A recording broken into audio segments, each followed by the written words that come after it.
Pangalan, sir? My name is Leonardo Doronio. Doronio. Sonic at yan nagho. Okay. Anong timbang mo? 135. 135, lightweight. Ako 135, 140. Okay, ito pong mga kaspar ni Manny ngayong araw na ito. Konting kwento lang, ilang rounds ka kanina kay Manny? 2 rounds. 2 rounds, count.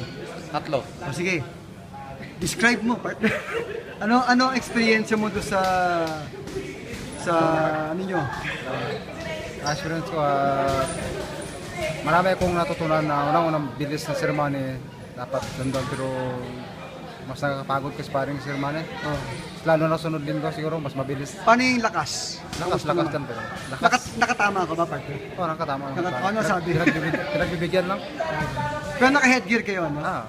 Ikaw, partner, mukhang mas magaan ka sa kanya eh.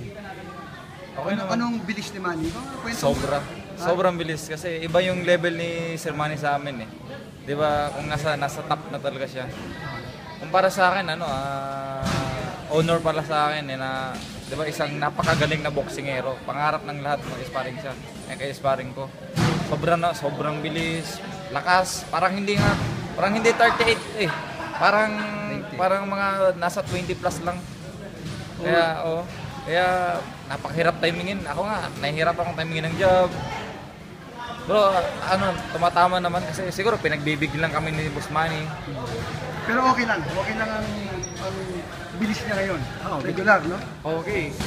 Kumpara sa okay lang. Siguro next week, mas bibilis pa yun kasi ngayon may mga muscle pain pa siya ngayon eh. Pero sa pag buko kondisyon na yun, baka hindi na kami makatama. Okay, salamat.